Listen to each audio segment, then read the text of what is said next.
Peachy करिया यार के होटे कि रंगवा छपरा के होटे।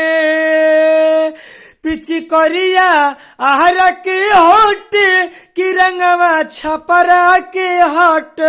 बुझल बुझ। चलिए दोस्तों, आपको मेरा थंबनेल देख कर हाई गाना सुन के पता चलिए गया होगा जो खेसारी लाल का वायरल चल रहा है गाना मुर्गिया आरा के हिया, तो इसी ट्रैक पर लिखे हैं पिचकरिया छपरा के हटे। होली गाना लिखे हैं, बिल्कुल फ्री में गाना लिखे हैं 2023 के लिए। हम लिखे हैं न्यू ट्रैक नया अंदाज में।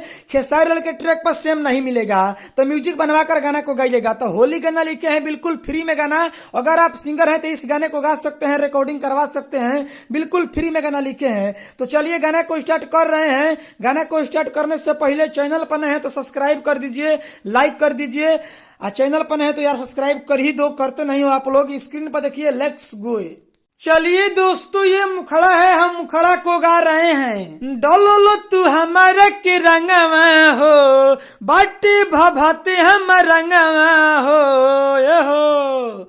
हाँ हाँ, डोलो तू हमारा के रंगवा हो, बाटे भभाते हम रंगवा हो। रंगो बरंडी पिची करियो बरंडी, बोलो ये सभी कहाँ के हटे। तब लइका बोलता है पिची करिया यार के होटे कि रंगवा छपरा के हटे।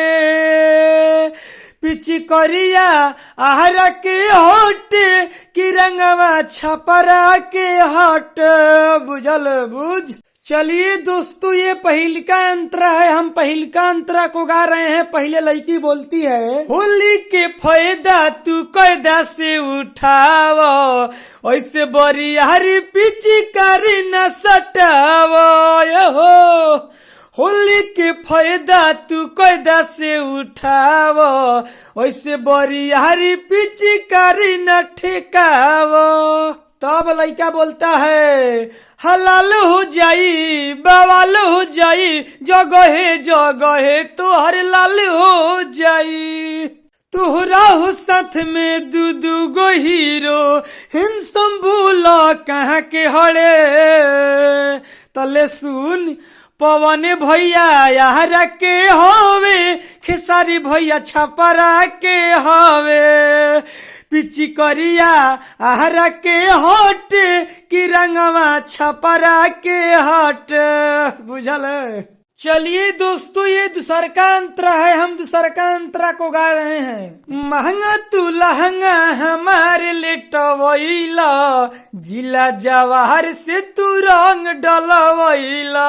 हो महंगा तू लहंगा हमारे लेटवैला, जिला जवार से तू रंग डलवैला। तब लइका बोलता है, असो होली में कवन बोली हो, जवन बोली तू न पगोली चली हो। राइटर राजा सिंहनिया नीलू सिंगर, ई रंगबाजी कहाँ के हटे। तो सुना, एगो यूपी के हटे, एगो बिहार के हटे।